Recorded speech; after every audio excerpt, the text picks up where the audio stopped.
Il suffit parfois de pas grand-chose pour vraiment passer au niveau supérieur quand on parle une nouvelle langue. On a juste besoin de 2-3 expressions qui sont très versatiles et qu'on peut utiliser dans plein de contextes différents pour pouvoir dire beaucoup plus de choses et paraître beaucoup plus avancé dans son niveau de langue. Bonjour, je m'appelle Fanny, je suis française et professeure de français en ligne et sur cette chaîne, je vous donne toutes mes astuces de prof pour mieux maîtriser le français ou pour découvrir cette langue si vous en débutez l'apprentissage. Aujourd'hui, je vous propose tout simplement 2 structures à connaître absolument pour faire passer votre français au niveau supérieur.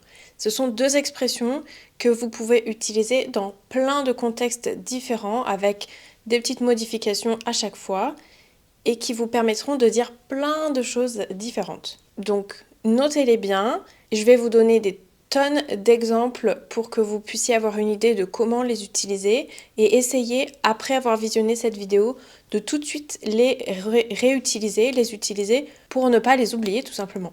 Donc on commence tout de suite avec la première expression, c'est « il faut ».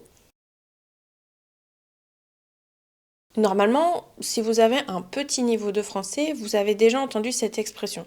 En fait, ça exprime la nécessité ou même parfois l'obligation. C'est une structure qu'on appelle impersonnelle, c'est-à-dire que le pronom « il » ne représente personne. C'est pas « il » comme le garçon ou le chien, c'est un « il » qui s'apparenterait plus au « it » en anglais par exemple.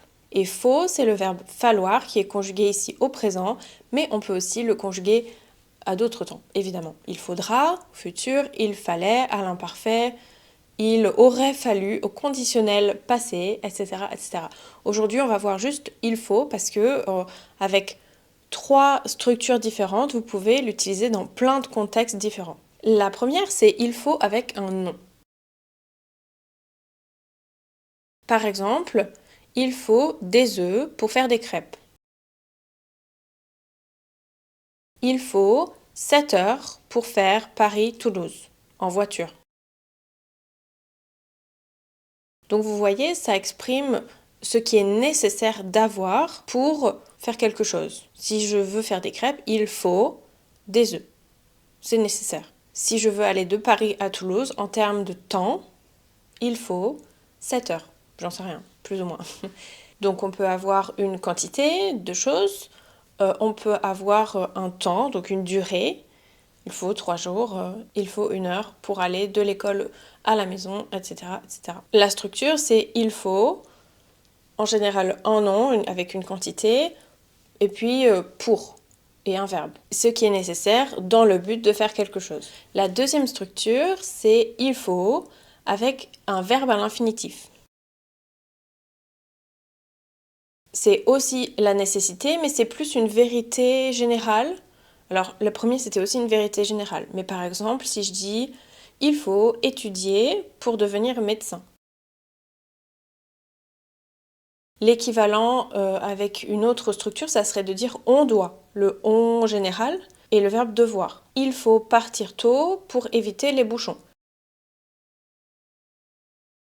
On peut l'utiliser dans un contexte un peu moins général. Si je dis « je parle à ma famille », je parle à mon mari, il faut partir tôt, c'est pour dire il faut que nous, on parte tôt pour éviter les bouchons. Mais la structure que je vais employer, c'est plutôt une forme de vérité générale.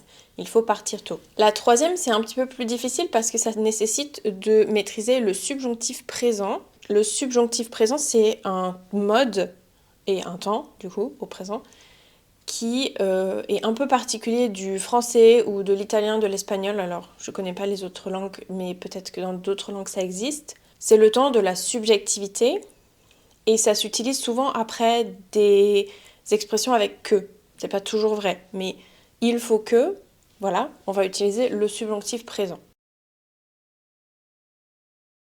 Ça exprime, encore une fois, la nécessité, mais dans ce cas-là, au lieu d'avoir un verbe à l'infinitif, on aura un sujet et un verbe au subjonctif présent. Dites-moi en commentaire si vous voulez une vidéo sur le subjonctif présent. C'est pas un mode qui est hyper simple et en même temps, c'est assez logique. Il y a des choses à savoir. La construction des verbes n'est pas compliquée. Mais dites-moi si vous voulez que je fasse une vidéo, ça sera avec grand plaisir.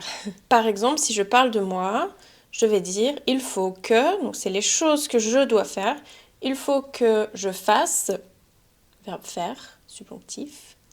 Il faut que je fasse ma déclaration d'impôt. Et c'est vrai, parce qu'il me reste que 6 jours pour la faire. Je peux aussi parler à quelqu'un en lui disant ce qu'il doit faire. Il faut que tu ailles, verbe aller. Il faut que tu ailles voir ton frère, il ne va pas bien.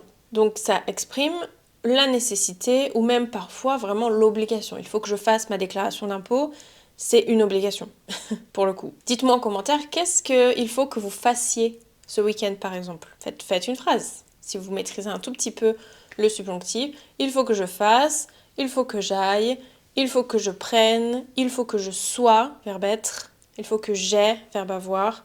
On a plein de petits verbes qui sont un peu bizarres en termes de forme. Donc si vous les connaissez, mettez une phrase dans les commentaires. Donc ça, c'était l'expression il faut. Il faut plus nom, il faut plus verbe à l'infinitif et il faut plus construction au subjonctif présent avec un sujet. Maintenant, on va passer à l'expression ça fait. L'expression ça fait, elle est ultra versatile, on dirait. Enfin, on peut l'utiliser dans plein de situations différentes. Donc, je vais passer plus de temps et je vais vous donner tous les exemples. La première, c'est pour exprimer une durée. Donc, c'est l'équivalent de depuis.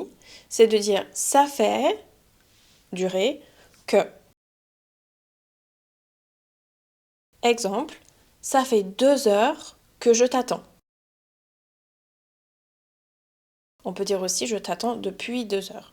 Ça fait 2 heures que je t'attends. Ça fait 3 ans que je ne suis pas allée en France.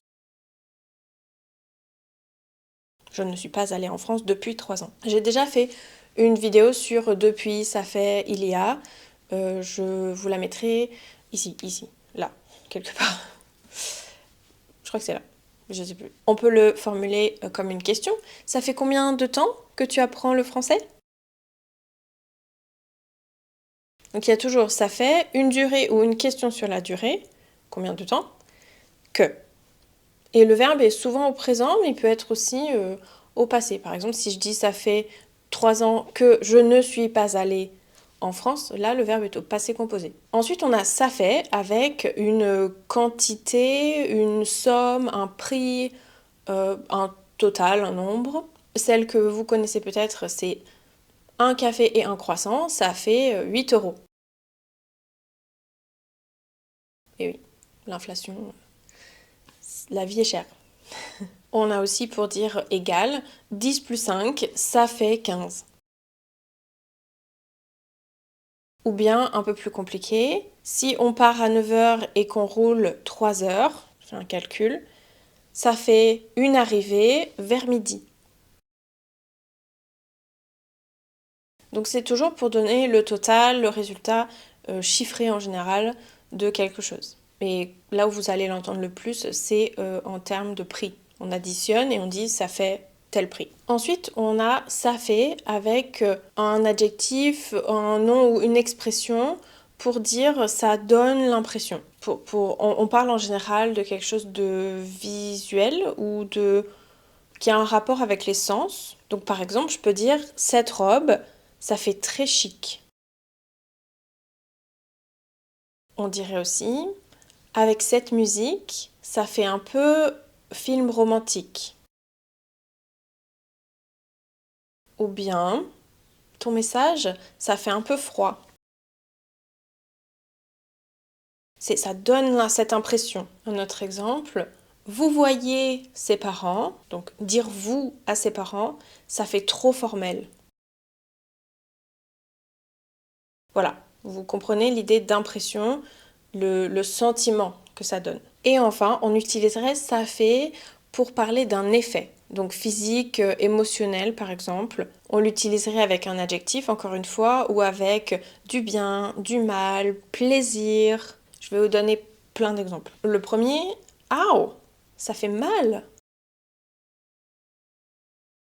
Je viens de me brûler en touchant quelque chose de très chaud. Aouh, ça fait mal. Si je n'ai pas vu un ami depuis longtemps, je peux dire ça fait plaisir de te revoir, ça fait plaisir. On peut dire aussi, ah, ça fait du bien. On parle d'une situation, je sais pas, je suis allée au sauna, ça fait du bien. Je me repose sur le canapé, ah, ça fait du bien après une longue journée de travail. Les massages, ça fait du bien. Ce serait peut-être le contraire de ça fait mal en fait. Un autre exemple, ça fait bizarre. On peut l'utiliser par rapport à quelque chose que l'on voit. Je dis, je suis pas sûre de cette tenue, ça fait un peu bizarre. Ces deux couleurs ensemble là, ouf, je suis pas certaine. Ou alors, ça fait bizarre de revenir dans ma maison d'enfance. Ça fait bizarre de revenir dans mon école de quand j'étais petite. C'est un sentiment étrange, bizarre. Ça fait peur. Oh là là, j'aime pas les films d'horreur, ça fait trop peur. On peut rajouter trop, évidemment, ou très. Oh, demain, j'ai 8 réunions, ça fait beaucoup. Ou alors, on parle d'un prix, on parle d'une quantité. T'es sûr qu'il faut 4 œufs pour faire ces crêpes? Ça fait beaucoup quand même. On peut dire aussi même ça fait trop, ou ça fait un peu trop. Non mais on va pas aller au musée le matin, manger au restaurant à midi, aller au cinéma l'après-midi et sortir le soir. Ça fait trop. Un autre exemple, je pense que tu ne devrais pas lire tes notes pour cet exposé. Ça fait pas naturel.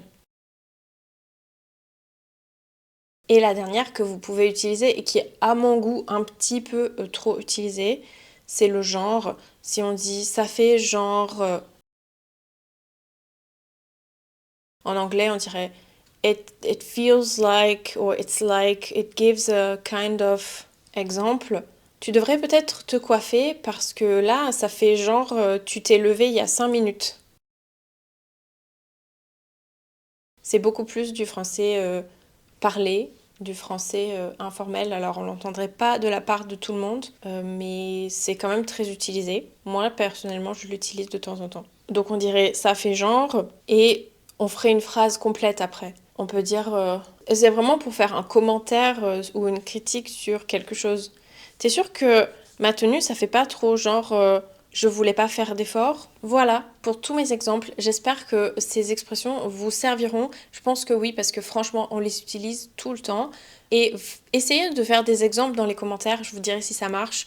Si ça marche pas, vous pouvez même faire une petite conversation ou un petit texte. Je lis toujours tous les commentaires et en général, je réponds, notamment si c'est pertinent. Donc, dites-moi, voilà, qu'est-ce que vous en pensez? Quelles sont les phrases que vous voulez garder, mémoriser, réutiliser? Et n'oubliez pas de vous abonner aussi si vous voulez plus de vidéos dans ce style où je vous donne des petites astuces comme ça pour parler un peu plus natif, un peu plus naturel. Et puis voilà, moi je vous retrouve très bientôt pour une prochaine vidéo. Ciao!